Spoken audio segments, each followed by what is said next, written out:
Samuel. Today, we're going to talk about the son of Hannah and Elkanah by the name Samuel. In Hebrew, Samuel is Shemuel. It's a combination of two words.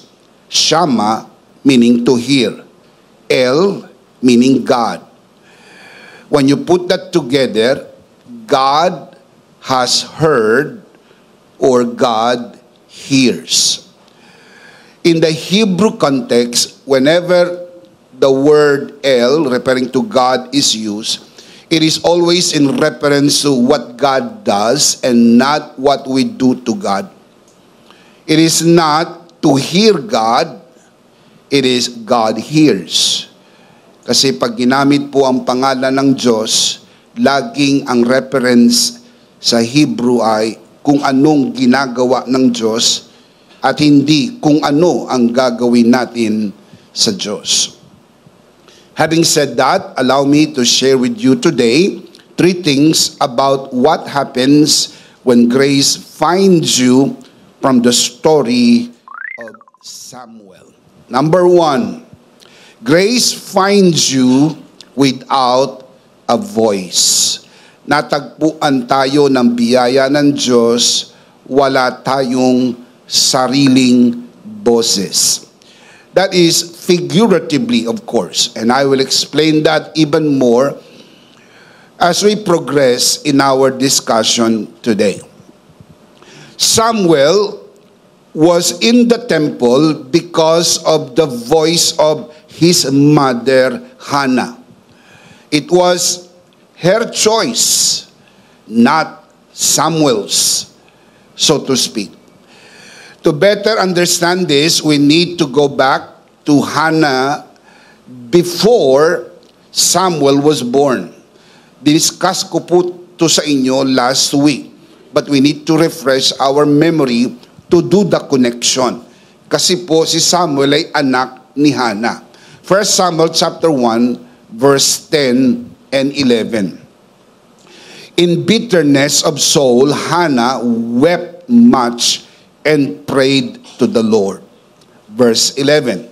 And she made a vow, saying, O Lord Almighty, if you will only look upon your servant's misery and remember me, not forget your servant, but give her a son.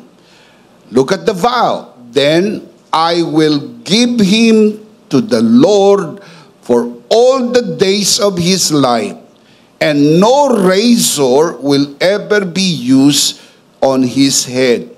Yun ang kanyang panata at pangako. Hindi pa po naipapanganak si Samuel, ipinangako na ng nanay na kung siya'y bibigyan ng anak, ay ibibigay niya ito sa Panginoon. Hindi aahitan ang kanyang ulo, hindi gugupitan ang kanyang buhok, siya'y maglilingkod sa Panginoon habang siya'y nabubuhay. Samuel had no choice over his own career. Not even have a choice to cut his own hair. His mother had already decided for him before he was born.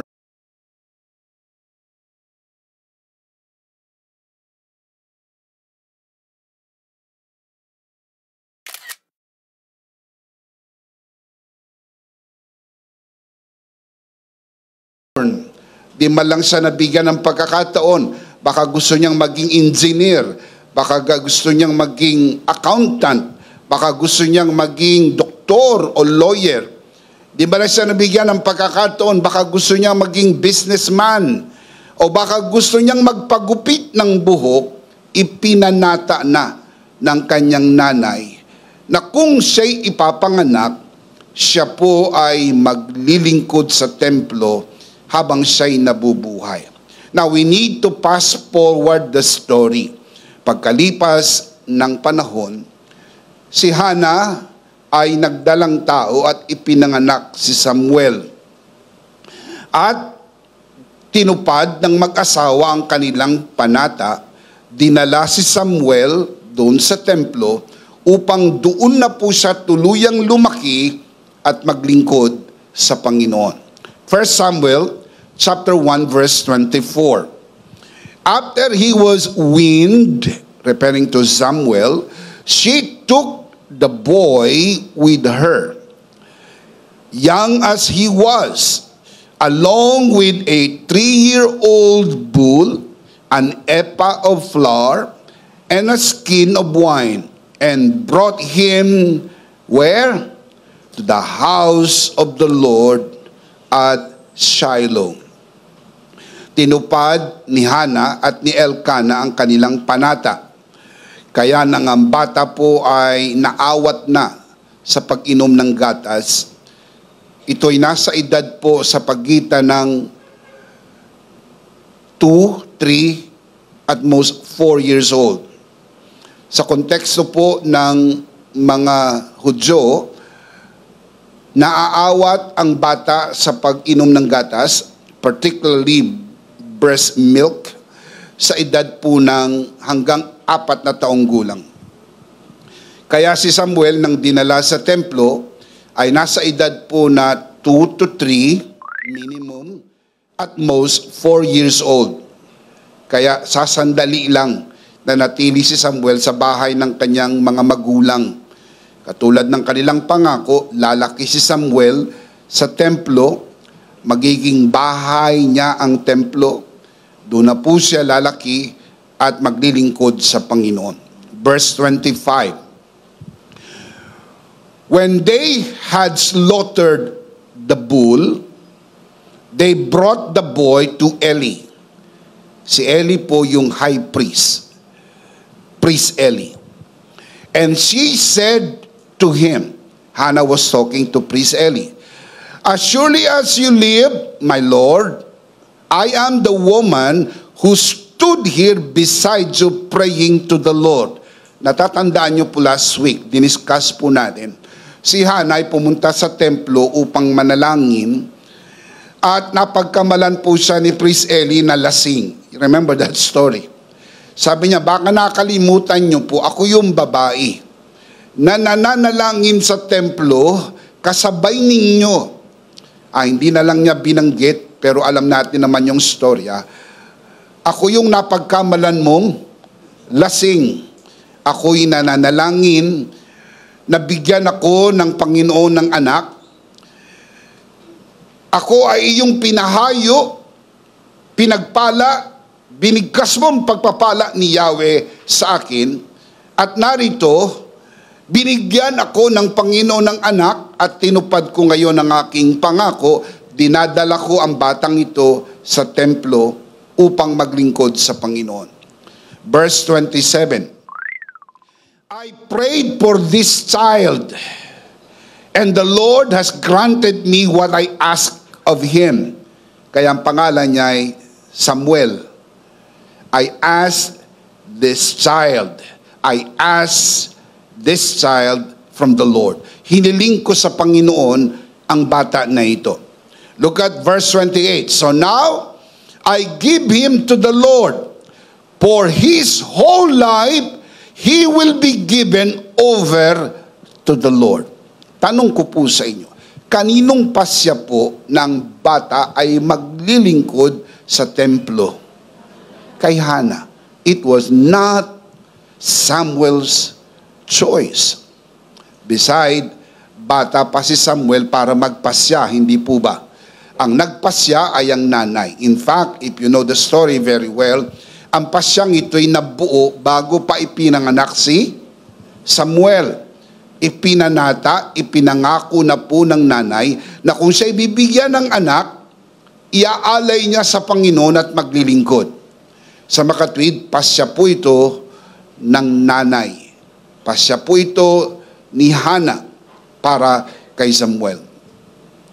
Mababasa niyo po sa 1 Samuel chapter 2, verse 1 to 10, ang panalangin ni Hannah matapos niyang ihatid ang kanyang anak sa templo. And it was a beautiful, beautiful prayer. We don't have enough time to fully discuss that today. I suggest that you read the prayer of Hannah Doon po sa chapter 2, verse 1 to 10. Now, sa verse 11, 1 Samuel chapter 2, verse 11, then Elkanah went home to Ramah. Naihatid na po yung bata. Umuwi na po ang tatay doon sa bahay nila sa Ramah. But the boy, who was the boy? Samuel. But the boy ministered before the Lord under Eli the priest. Napansin nyo, wala pong boses si Samuel. Bago ipinanganak si Samuel, boses ng nanay. Nang ipinanganak si Samuel, boses ng nanay at ng tatay. At nang dinala na sa templo, boses ni Priest Eli. Napansin niyo po sa takbo ng kwento. Walang sariling boses itong si Samuel. Yan ay katulad ng buhay po natin. Nang natanggap po natin ang biyaya ng Diyos, wala din po tayong sariling boses. Figuratively, more importantly, spiritually. Dahil sa totoo lang, ang relihiyon na mayroon ka ay minana mo sa iyong magulang. Kaya kung ang nanay at tatay mo'y Katoliko, malamang sa malamang ikaw ay Katoliko. Kung ang nanay at tatay mo ay Protestante, ikaw ay Protestante. Kung ang nanay at tatay mo'y Muslim, ikaw ay Muslim. Sa makatwid, wala kang sariling boses. Hindi ikaw ang pumili ng sarili mong paniniwala. Kaya pinalaki ka sa ganyang paniniwala. Kaya kailangan pagdating ng wastong gulang at pag narinig mo na ang tinig ng mabuting balita, kailangan mong magpasya. You have to decide to stay in your religion or you change. That is your own voice. That is your own choice. I'll show you from the Word of God that it is generally true to all, but particularly true in the life of the Apostle Paul. Galatians chapter 1 verse 13 and 14. Look at the scripture. The Apostle Paul writes, "For you have heard my previous way of life in Judaism." What is Judaism? Religion of the Jews. The same as Catholicism, Protestantism, and the list is endless. Religion po ang Judaism. "For you have heard my previous way of life in Judaism." Bakit po siya lumaki sa paniniwala ng Judaismo? Dahil ang kanyang mga magulang ay kaanib ng Judaismo. Kaya po siya lumaki sa relihiyong ito. Ito na po ang kanyang naging paniniwala, relihiyon. Nag-aral po siya sa ganitong klase ng paniniwala. "For you have heard my previous way of life in Judaism, how intensely I persecuted the church of God and tried to destroy it." Sa kanyang paniniwala, yon pong Church of God na itinayo po ni Jesus at yung mga followers ni Jesus, ang mga ito ay kalaban ng kanilang relihiyon, kalaban ng kanilang paniniwala sa tunay na Diyos. Kaya ang ginawa niya, pinersecute niya intensely, not ordinarily, not passively, but actively, intensely I persecuted the church of God and tried to destroy it. Look at verse 14. "I was advancing in Judaism." Twice minention po ang word na Judaism, yung kanyang religion. "Beyond many Jews of my own age, and was extremely," what? "Zealous for the tradition of my fathers." Family religion. na mana lang po. Marami pong mga tao ang ganyan ang paniniwala. Ipinanganak akong Katoliko, mamamatay na lang akong Katoliko. Pinanganak akong Protestante, mamamatay na lang kaming Protestante. Kaya nga mayroon pa nga nagsasabi na kung saan ako nadapa, doon na lang akong hihiga. parang wala nang chance ang magbago. Kanino po bang boses yon? Boses yon ng mga magulang mo, na mga ninuno ninyo. Kaya nga galit na galit sila pag nagpapalit ka ng relihiyon. Meron pa nga ay ikinakatwa, ang iba po ay itinatakwil sa pamilya at lahi dahil nagpalit ng relihiyon. Ang relihiyon po ay desisyon ng mga taong nauna sa iyo. Sila ang nagpasya at pumili na ano ang transition na naganap kay Apostle Paul. Keep on reading. Verse 15. But, see, meron pong transition from one season to another season. But, when God, who set me apart from birth, called me, and tell me how, called me by His grace. Ang game changer po ay ang grace ni God. Called me by His grace, was pleased to reveal His Son in me, so that I might preach Him among the Gentiles. Ano po ang naging transition? The grace of God. Kaya pag pumapasok ang grace ni God sa buhay ng tao, nagkakaroon ng transition. Dahil ang grace ay hindi religion. Ang grace po is a person. The person of the Lord Jesus Christ. He is the fullness of grace. Hindi po siya relihiyon. Si Jesus ay hindi relihiyon. Si Jesus ang biyaya ng Diyos na kapag nagkaroon ng pagkakataon, marinig mo ang mensahe ng biyaya tungkol kay Jesus. Tungkol sa kung sino siya at anong kanyang ginawa at anong kanyang tinapos na gawa sa krus ng Kalbaryo, everything changes. Doon nagbabago ang lahat. Pero ilagay sa isip, natagpuan tayo ng biyaya, walang sariling boses. Pero nang dumating ang biyaya, nagkaroon ka na ng sariling pagpapasya. Sapagkat kailangan mong pumili, relihiyon o biyaya. It's a matter of choice.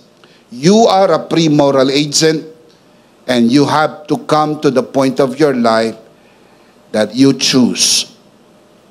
You have your own voice.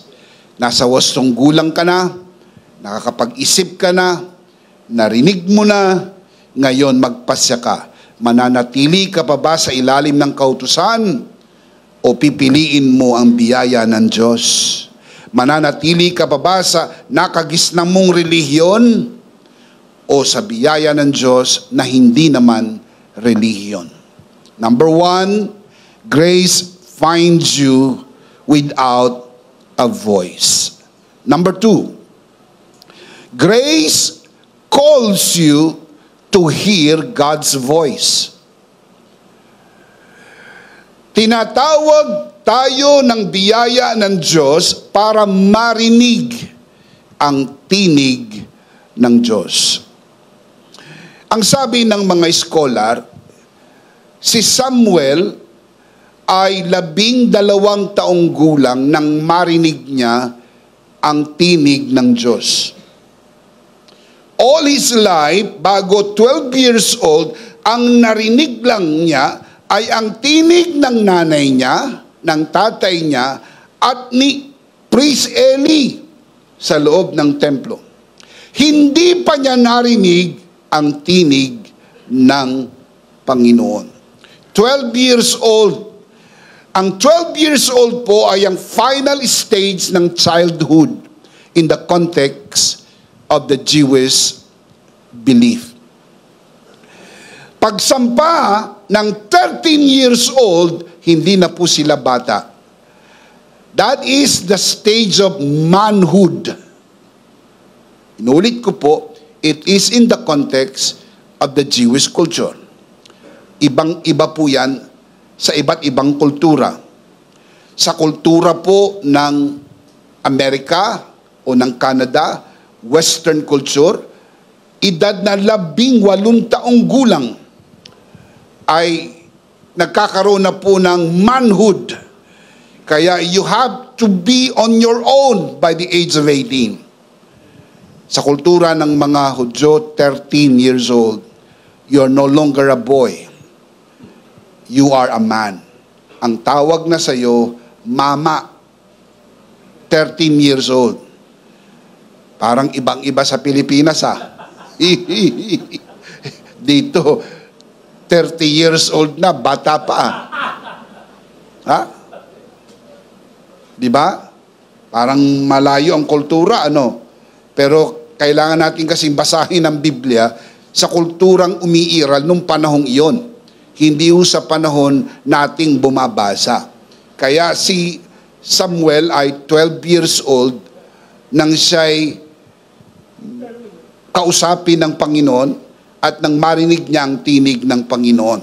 Now remember, grace calls you to hear God's voice. Now let's go inside the story of Samuel. 1 Samuel chapter 3 verse 1 following verses. Medyo babasa muna tayo, para makita nyo ang takbo at daloy ng istorya. Dahil marahil ang iba sa inyo, alam ang istorya. Pero ang iba po sa inyo na hindi naman palabasan ng Biblia, probably you do not know the story. Ano ba yung kwento ni Samuel? Baka ang kilala niyong Samuel ay si Samuel Bilibid. Hindi ho yung Samuel ng Biblia. So just, we'll read.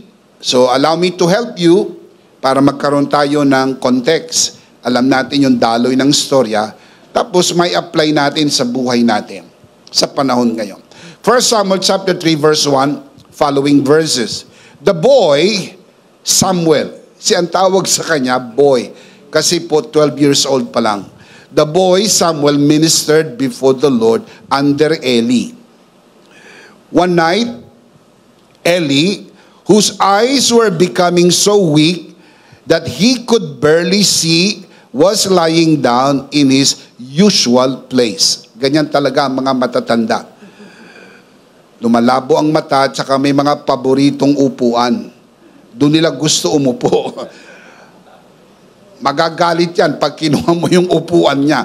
Kaya doon lang siya umupo at doon siya humihiga. Kasi nga ho, nagkakaedad na. Ayaw nang masyadong nagkikikilos.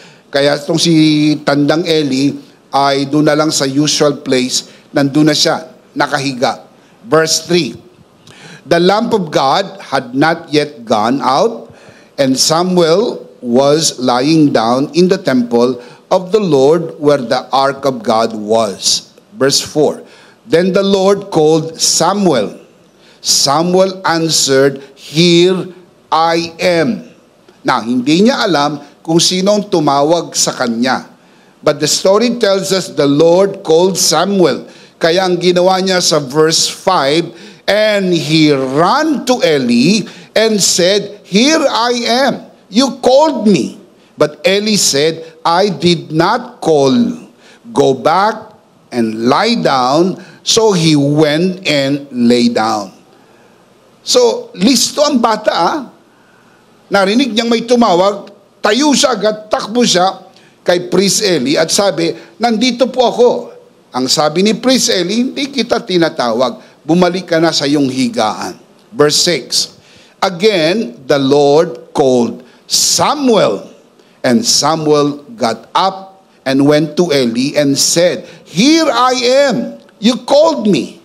"My son," Eli said, "I did not call. Go back and lie down." The second time. Now, verse 7. Now Samuel, this is the key verse. Now Samuel did not yet know the Lord. Have you noticed something there? He was there in the temple for so many years. Kung dinala po siya ron ng 2 years old, 10 years na siya doon. Kung dinala po siya doon ng 7 years, let me rephrase that, kung dinala po siya doon ng 3 years old, dinala po siya ng 4 years old, many years na po siya doon. Sa mga tweet, ginagawa lang niya ang mga ginagawa sa templo dahil po yun ay routine. Naintindihan niyo po? Wala siyang personal relationship sa Diyos. He did not know the Lord. He was just there because his mother brought him there, right? You know the story. Hindi po siya kusang pumunta roon at gusto ko maglingkod sa Panginoon. Pasya po yun ng kanyang mga magulang. At nandun po siya, maraming pinagagawa sa templo, takbo rito, takbo ron, takbo rito, takbo ron. But the Bible tells us that now Samuel did not yet know the Lord. Listen, the word of the Lord had not yet been revealed to him. Ang alam lang po ni Samuel ay ang boses ng kanyang pinuno. Ang kanyang tatay-tatayan na si Priest Eli. Kaya yun lang ang narinig niya. Kaya nung may tumawag, akala niya ang tumatawag ay si Tatay Eli. Kaya bangon ang listong bata. Sabi niya, tinatawag po ninyo ako, nandito po ako. Ang sabi po ni Priest Eli, hindi kita tinatawag. Bumalik ka na sa iyong higaan. Verse 8. The Lord called Samuel a third time. And Samuel got up and went to Eli and said, Here I am, you called me. For the third time. Then Eli realized that the Lord was calling the boy. Verse 9. So Eli told Samuel, Go and lie down. And if he calls you, say, Speak, Lord, for your servant is listening. I want to say that again. Ang sabi po ni Priest Eli, bumalik ka na sa higaan mo, at kapag tumawag uli, sabihin mo, magsalita po kayo, Panginoon. Ang inyong alipin ay nakikinig. Speak, Lord, for your servant is listening. So Samuel went and lay down in his place. Verse 10. Then the Lord came and stood there, calling us the other times, Samuel, Samuel. Then Samuel said, Speak, for your servant is listening. And the rest is history. Mga kapatid, yan po ang naging tagpo ni Samuel sa templo. Nagkaroon na siya ng personal encounter with the Lord. Now, hindi na lang po tinig ni Priest Eli ang kanyang naririnig, kundi tinig na ng Panginoon. Speak, my Lord, for your servant is listening.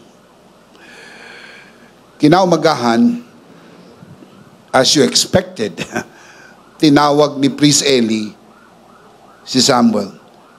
Tinanong niya, ano ang sinabi sa iyo ng Panginoon? Huwag kang magsisinungaling. Huwag kang magtatago. Sabihin mo sa akin ang sinabi sa iyo ng Panginoon. 1 Samuel chapter 3, verse 11. Ipinagtapat ni Samuel ang sinabi ng Panginoon sa kanya. Ito'y tungkol sa judgment na darating sa pamilya ni Eli. Ang anak po ni Eli ay mga priest sa templo. Ang pangalan ay Hophni and Pinehas. Ang mga ito'y abusado sa loob ng templo. Lahat ng mga handog na dinadala ng mga tao, kinukuha ng magkapatid na ito ang magandang bahagi ng handog para sa sarili, at ang mga natira ang inihahandog sa Panginoon galing sa mga tao. Not to mention, Inaabuso ng magkapatid na ito ang mga kababaihan na naglilingkod sa templo. Can you imagine? What made it even worse? Alam ni Priest Eli ang kasalanan ng kanyang mga anak, pero hindi niya po sinaway. That's why I told you, it is the father's responsibility over his children. That's what we discussed. Remember, nung nakaraang seminar, we talked about it from the heart. That by default, God designed that the father is the spiritual leader of the house. Hindi po ginampanan ni Priest Eli ang kanyang responsibility sa kanyang mga anak. Kaya yung magkapatid na si Hophni at Pinehas ay naging abusado sa templo. Abusado sa material, pananalapi, at abusadong sexual sa mga kababaihan na nandun sa templo. Sabi ng Panginoon kay Samuel, judgment is coming in the house of Eli. Paano mo sasabihin ito kay Priest Eli? But the boy did. Sinabi niya na darating po ang judgment sa inyong pamilya. And Samuel knew it was the Lord. Dumating ang pagsalakay ng mga Pilisteo. Kinuha ang Ark of the Covenant. On the same day, namatay ang dalawang anak po ni Priest Eli na si Hophni at Pinehas. Si Samuel ay nakaupo sa kanyang upuan. Nang marinig niya ang kwento ng kanyang dalawang anak ay namatay ng araw na iyon at tinangay ang Ark of the Covenant ng mga Pilisteo, siya po'y nahulog sa upuan, pumalo ang kanyang batok, nabali ang liig, at namatay si Priest Eli. All in one day. Judgment came. Hindi ho madali para sa batang Samuel na sabihin ito ng harapan kay Priest Eli. Pero this time, he had his voice. Kasi narinig niya na ang tinig ng Panginoon at sinabi niya na ang tinig ng Panginoon. It is very important for us to understand. It is the father's responsibility, spiritual responsibility over your children. Pag alam niyo po na mali ang ginagawa ng inyong anak, you have to confront your child. Let heaven be the testimony that I did my part as man of the house. At least kung pinagpatuloy niya ito, siya lang ang huhusgahan, hindi ka kasama. Pero pag pinabayaan mo ito, wala kang ginawa, kinonsinti mo lang ang iyong anak. Busy ka sa business, busy ka sa maraming gawain. Tulad ni Priest Eli, abalang-abala si Priest Eli sa mga gawain sa templo. Naging busy. Tulad din ng ibang mga ministers, busy sa ministry, napabayaan yung asawa, napabayaan yung mga anak. Kaya mga anak ay lumaking suwail. Yung asawa ay naging suwail dahil napabayaan. It is the husband's responsibility and it is the father's responsibility. That is a very important lesson to learn. That is why I am very eager to teach the husbands and the fathers. Kasi unang-una ito nakakarga sa atin. Tayo ang dinisenyo ng Diyos na leader ng ating bahay. Hindi ho si pastor ang leader ng bahay nyo. Si pastor ang leader ng simbahan. Pero ang leader ng inyong bahay ay hindi po ang babae, ang lalaki. The head of every woman is the man. At ang babaeng nakakaintindi po nito, hahayaan niya ang kanyang lalaki, hahayaan niya ang kanyang asawa ang mamuno. I will support my husband. I will support my husband. I will support the father of the family. Hindi ko siya kukontrahin sa harap ng aking mga anak. Let him rule. Let him call the shot. Hindi ako mananagot sa pamilya na ito. Siyang mananagot. He will answer it to God. Pag tinanong siya ng Diyos, paano mo pinamunuan ang iyong pamilya? Paano mo ginaid ang iyong pamilya? Hindi ho ang babae ang sasagot. You have to read your Bible. It is not the wife, it is not the mother, it is not the woman, it's the father. It's a solemn call to every father.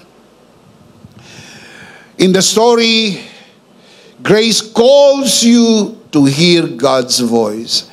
Narinig ni Samuel ang tinig ng Panginoon, but take note, it was by grace. Why? Samuel did not earn it.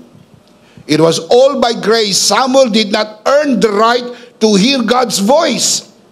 Hindi nga siya nakikinig eh. Hindi siya familiar sa voice ni God. But it was the Lord who came to him and spoke to him, and he heard the voice by grace. Take note, God spoke to him while he did not know the Lord yet. Remember the key verse? Verse 7, hindi niya pa kilala ang Panginoon. Doon na siya kinausap. Kinausap ba siya? Kilala niya na o hindi pa? Sa makatwid, ang pag-usap sa kanya ng Panginoon ay hindi ho by works. It is by grace. He did not earn it. Let me put it this way. God allows us to hear His voice, not because we deserve it, but because of His grace. Even while we were still sinners, God loved us so deeply that Christ died for us. Do you know that verse? Romans 5:8. That God loved us while we were still sinners. Christ Jesus died for us. His voice is not a reward for our goodness, but a reminder of His unmerited grace. Hindi ka kinausap ng Diyos dahil nagpasting ka ng 40 days and 40 nights. Do you understand? When I say this, am I against fasting? No, I'm not.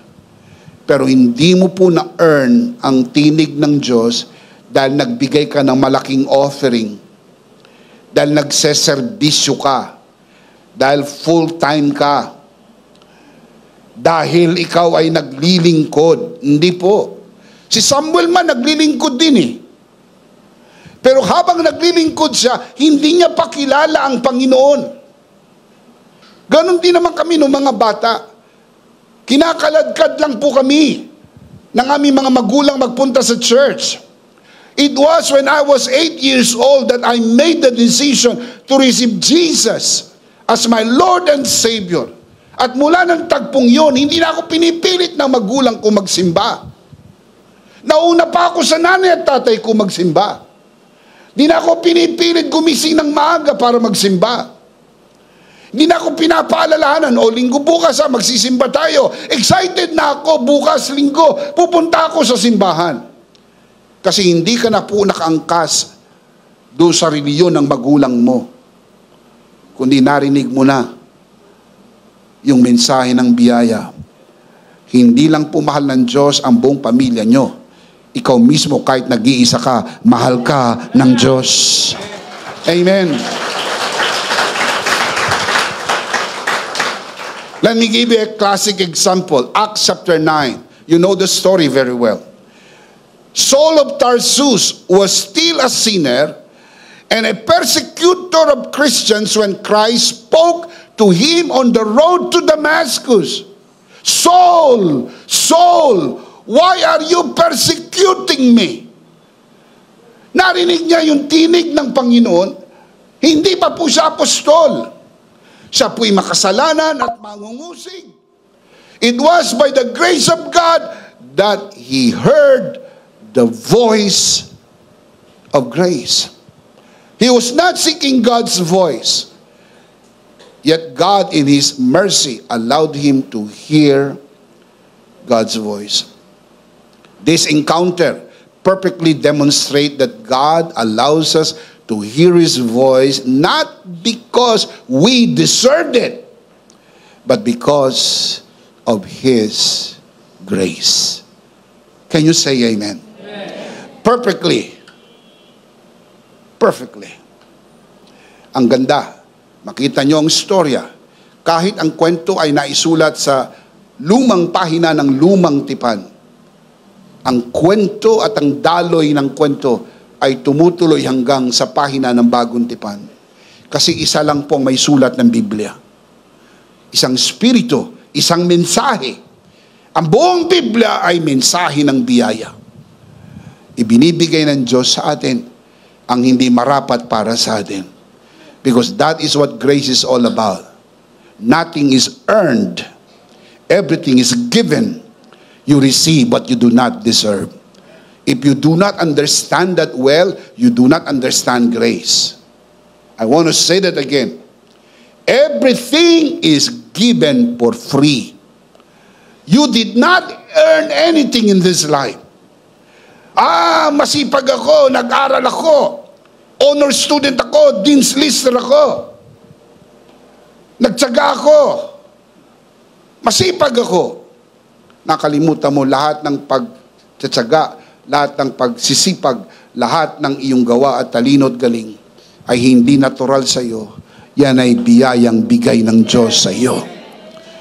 Ipinanganak ka, walang dala. Lalabas ka sa mundo, walang dala. Lahat ay bigay ng Diyos. Come on, give him praise. Lahat bigay ng Diyos. Shout amen. Amen. Number 2, grace calls you to hear God's voice. Narinig ni Samuel ang tinig ng Diyos nung hindi niya pakilala ang Panginoon. Samuel did not earn the right to hear God's voice. So, with us, hindi natin na-earn ang right na yan. Niyakap tayo ng Diyos sa ating karumihan. Narinig natin ang kanyang tinig dahil sa kanyang biyaya, niloob niya. Walang aksidente sa Diyos. Niloob niya na mapanood mo ang broadcast na ito. Niloob niya na may magbigay ng booklet sa iyo. Niloob niya na may mag-share ng broadcast sa iyo. Sapagkat ngayon, ang araw ng kaligtasan. Ngayon, tinatawag ka ng biyaya ng Diyos. Can you say amen? Amen. Number 3, grace enables you to be God's voice. Without a voice, hearing God's voice, now you become God's voice. Binibigyan tayo ng kakayahan ng biyaya upang maging tinig ng Diyos sa ating kapanahunan. Si Samuel ay naging tinig ng Diyos sa kanyang kapanahunan. Pero sa ating kapanahunan, tayo na ang tinig ng biyaya ng Diyos. Just as Samuel began without a grace, let me rephrase that. Just as Samuel began without a voice, then heard the voice of God and became God's voice in his generation, so it is with us by the grace of God. Nagsimula si Samuel, no voice, then narinig niya yung God's voice, and then later on, he became God's voice. Nakita niyo po yung mga transition ng season? No voice, he heard God's voice, and then he became God's voice. How do we know that? Look at the verse. 1 Samuel chapter 4 verse 1. And Samuel's word came to all Israel. Whose word? Samuel. Meron na po siyang sariling boses? Meron na. Kapag narinig mo na ang tinig ng Diyos, nagiging tinig ka na ng Diyos. Pag natanggap mo na yung biyaya, nagiging biyaya ka na sa iyong pamilya. Pag ang tatay narinig niya ang tinig ng Diyos, nagiging tinig siya ng Diyos sa kanyang pamilya. That is why it is the responsibility of every father to hear God's voice, to study the Word of God. Dapat number one ang mga tatay na nag-aaral ng salita ng Diyos. Pinifilter niya yung naririnig ng kanyang mga anak. Hindi ho pinapayagan lang na kung anong gustong marinig ng mga anak. Hanggang nasa ilalim ka ng bubong ng bahay na ito, napapailalim ka sa pamamahala ng iyong tatay. And if you do not want, you have to get out under my roof. Kapag nasa ilalim ka ng bubong ng bahay ko, it is my responsibility before God to make sure that you serve God, you love God. Because this is the only way we can make it a family that prays together, stays together. Walang shortcut. Hindi madaling gawin yan ng mga tatay. Kaya nga sinasabi ko, yung mga nagsisimula pa lang, you have a better chance to do it right. Do it right sa simula pa lang. Yung mga nagsimula sa gitna, yung mga nagsimula sa bandang huli, medyo mas challenging na po. Pero huwag kang umatras sa anumang hamon. Gawin natin. Dahil isang araw tatayo tayo sa harapan ng Panginoon at tatanungin ka niya, paano mo pinagpasturan ang pamilya mo? And you will answer it to God. How did you shepherd the hearts of your children? How did you provide for the needs of your family? Hindi ho lahat nabigyan ng pagkataon maging tatay. Ang iba'y nangarap lang maging tatay. Pero hindi ho magiging tatay kahit kailan. Pero ikaw ay nabigyan ng pagkakataon maging tatay. And what an awesome responsibility. You will answer it to God. Because it is your responsibility. Kaya pag narinig mo yung tinig ng Diyos, yun ang sabihin mo sa iyong mga anak. Sapagkat ikaw ang pastor ng bahay ninyo. Katulad po ng bawat tatay, pastor ng kanilang sariling tahanan. God spoke audibly from heaven only twice. First, of course, as recorded in the New Testament. That is my point of reference. God spoke audibly from heaven only twice. First at Jordan River during Jesus' baptism, and then on top of the mountain at the Transfiguration. Take note, in both instances, He spoke about His Son. Dalawang beses lang. Yung isa po ay sa baptism, Matthew chapter 3. Yung isa on top of the mountain, Mount of Transfiguration, believed by the scholar as Mount Tabor, but some would say it's Mount Hermon, because the Bible did not mention particularly, pero anumang mountain, Tabor or Hermon, it doesn't matter. Ang importante, on top of the mountain, God spoke, Matthew chapter 17, and in both instances, God spoke about His Son. I'll show you the verse. Matthew chapter 3, verse 17. Ito po yung sa Jordan River. Then suddenly a voice came from heaven. The Father spoke from heaven, saying, "This is my beloved Son, in whom I am well pleased." Remember those words. Yung po yung pinagkas na mga salita galing sa Ama. Matthew chapter 3. Now, look at Matthew chapter 17, verse 5. Ito naman po yung top of the mountain. While he, referring to Peter, was still speaking, behold, a bright cloud overshadowed them, and suddenly a voice came out of the cloud saying, "This is my beloved Son, in whom I am well pleased. Hear Him." Sa dalawang tagpo, meron po ba kayong napansin? In both instances, God spoke about His Son. What is that? That is the voice of God. Kapag narinig mo ang tinig ng Diyos, alam mong tinig ng Diyos, sapagkat ang tinig ng Diyos ay lagi nagsasabi tungkol sa kanyang anak. So it's all about His Son. God's voice is all about His Son. And if we are to be God's voice in this generation, we should speak only about His Son, Jesus Christ.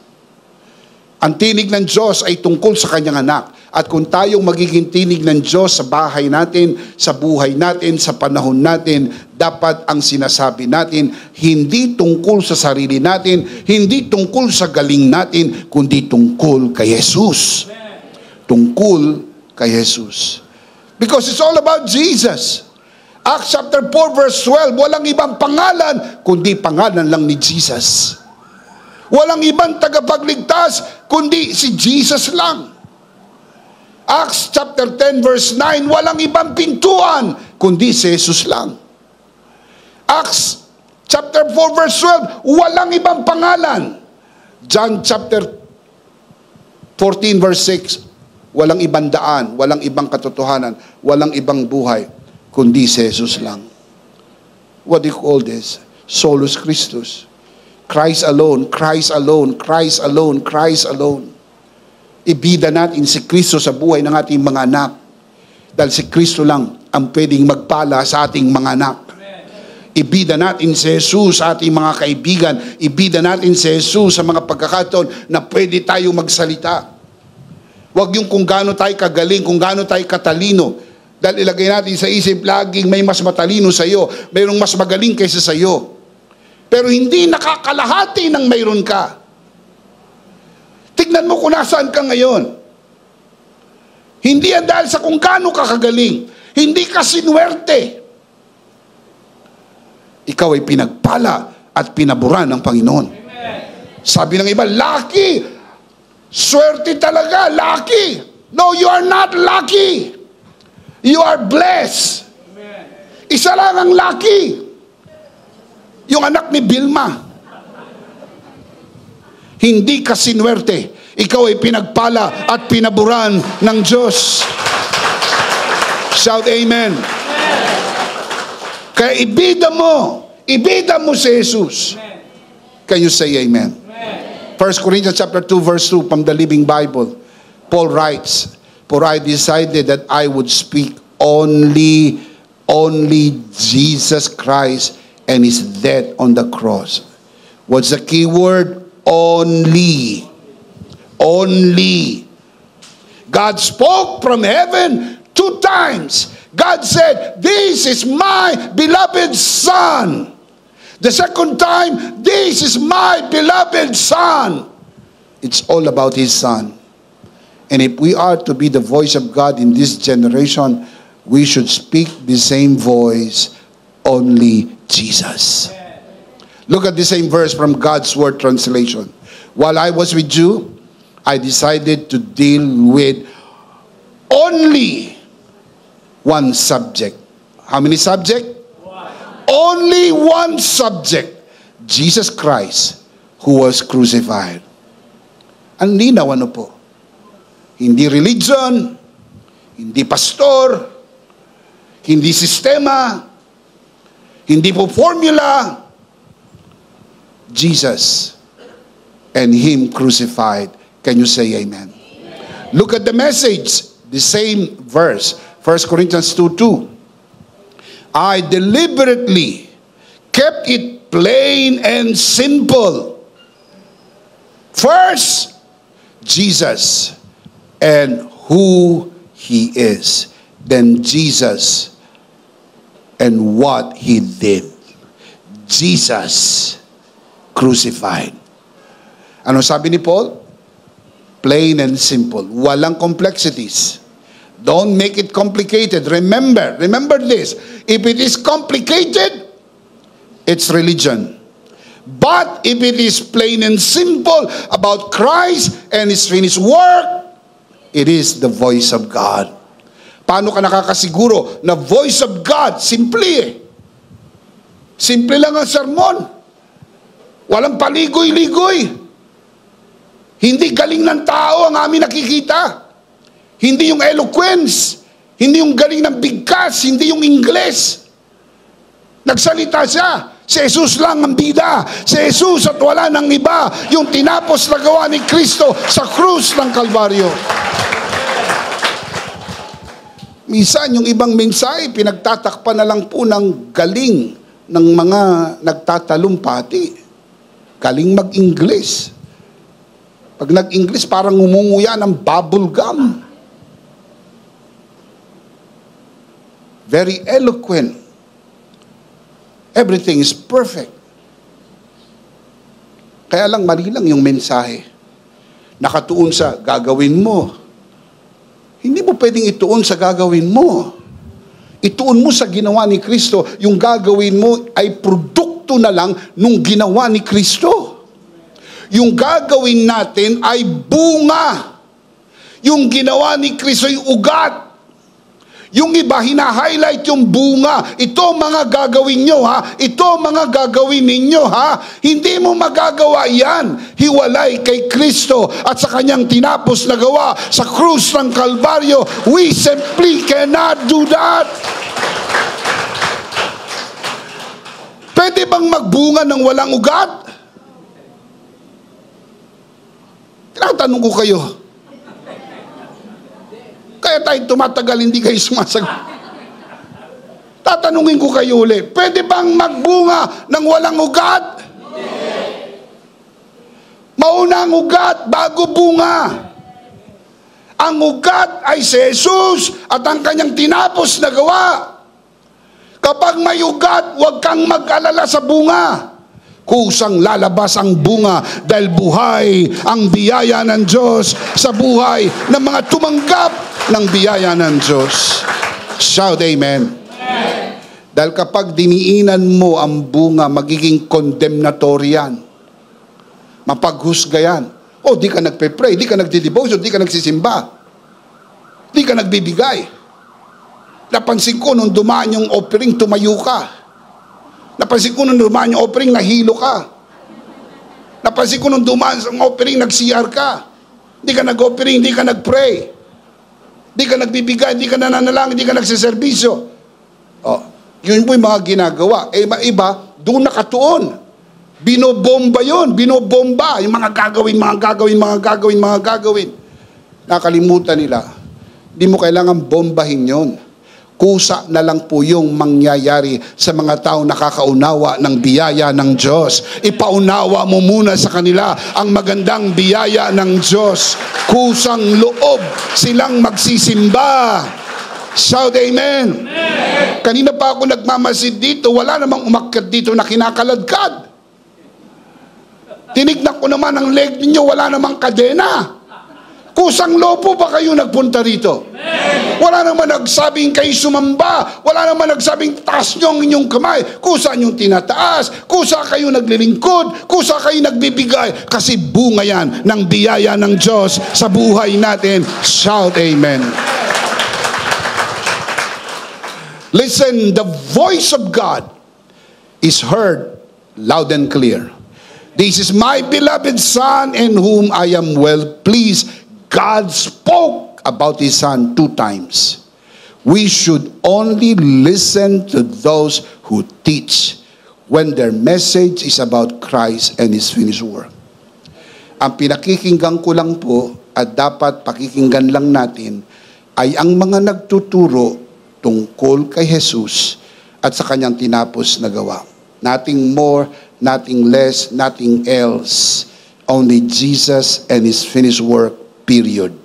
Bakit? Lahat ng bagay ay susunod na lamang pag tama ang mensahe.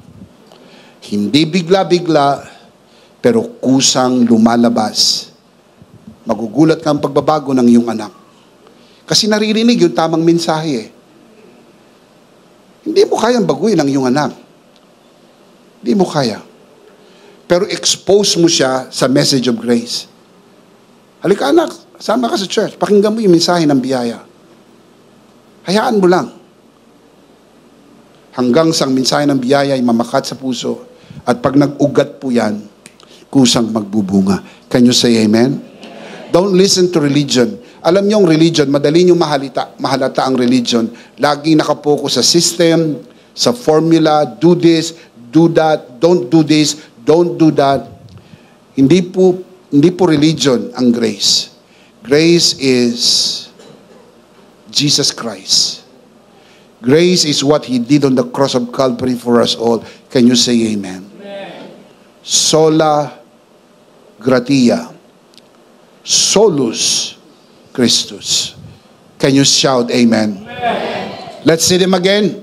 Basahin natin malakas, sabay-sabay. 3 things when grace finds you from the story of Samuel. Basa, malakas, sabay-sabay. Ready? Number 1. Grace finds you without a voice. Number 2. Grace calls you to be God's voice. Number 3. Grace enables you to be God's voice. Napansin niyo po ang transition? Season by season. No voice, hearing God's voice, becoming God's voice.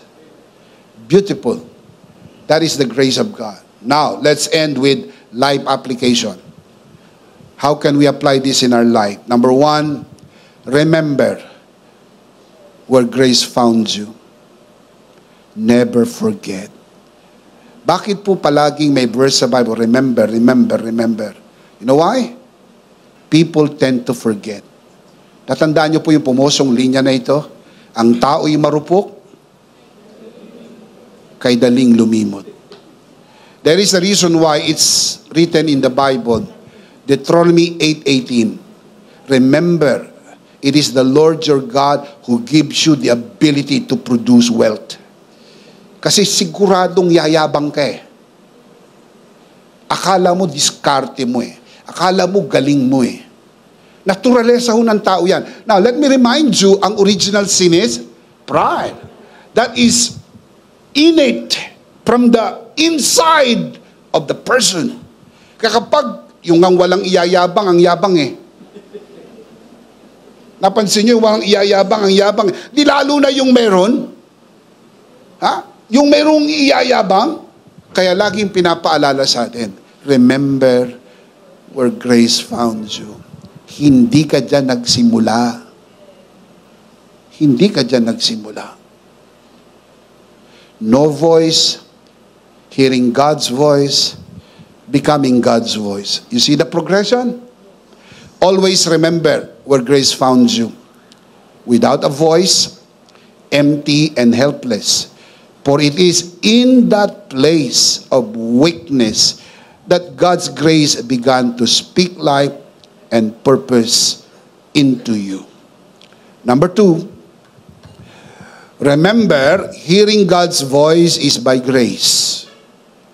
Ilagay sa isip, laging tandaan, narinig mo ang tinig ng Diyos sa biyaya. Hindi mo pinagpaguran, hindi mo hinanap, you did not earn it, it was just freely given to you by the grace of God. Remember, hearing God's voice is by grace. It is not earned by effort or worthiness, but freely given through Christ. Take note, unworthy as we are, He can freely speak to us. That is grace. Hindi mo kinakailangan saktan ang sarili mo, magpenitensya, ipako sa krus, gutumin ang sarili, mahiga sa semento para marinig ang tinig ng Diyos. Sa iyong abang kalagayan bilang makasalanan, dala-dala ang sulat mula sa Jerusalem papuntang Damasco upang usigin ang mga di mananampalataya. Narinig ni Saulo ang tinig ng Diyos. Why? Because hearing God's voice is by grace. Number 3, I'll close with this. Be the voice of God's grace in your time. Be the voice of God's grace in your time, pointing people not to yourself, but to Christ and His finished work. For only His grace brings true life and transformation. Kapag may bumati sa inyo, ang ganda ng buhay mo grace ni Lord. Ganda ng kita ng kumpanya, grace ni Lord. Ganda ng promotion mo, grace ni Lord. Huwag mo ituturo sa iyong sarili dahil mayroong mas magaling kaysa sa iyo. Hindi ko alam kung naisip nyo na ito. Hindi ka ang pinakamagaling na tao sa buong mundo. Maraming mas magaling kaysa sa iyo. Pero hindi ho nakakalahati ng mayroon ka. Ang lahat ng mayroon ka, pera mo sa bangko, mga titulo ng lupa, mga titulo sa likod ng pangalan mo, impluensya mo, lahat yan ay biyaya ng Diyos. Sabi sa Biblia, pumasok tayo sa mundo walang dala, lalabas tayo sa mundo walang dala. Anong ibig sabihin? Lahat ng mayroon tayo dito, bigay ng Diyos. Kaya huwag mong ituturo ang tao sa sarili mo. Baka yung kausap mo mas magaling kaysa sa'yo. Pero mas maganda ang buhay mo. Kasi pinaburan ka ng Panginoon. Look at this. Listen and listen carefully. Be the voice of God's grace in your time, pointing people not to yourself, but to Christ and His finished work. For only His grace, nothing but His grace, brings true life and transformation. Can you say amen? Let's see them again. Tignan natin ang tatlong life application na ito. Basahin natin na malakas, sabay-sabay. Hango po ito sa storya ni Samuel. Applicable sa buhay natin ngayon sa bagong panahon. Basahin, malakas, sabay-sabay. Ready? Number 1. Number 2. Number 3. Remember where grace found you. Remember, hearing God's voice is by grace. Be the voice of God's grace in your time. The big idea is, in Christ, my next season is coming. From no voice, hearing God's voice, becoming God's voice. Because in Christ, your new season and your next season is coming. Of course, we do not want to end the broadcast without giving you the opportunity to receive Jesus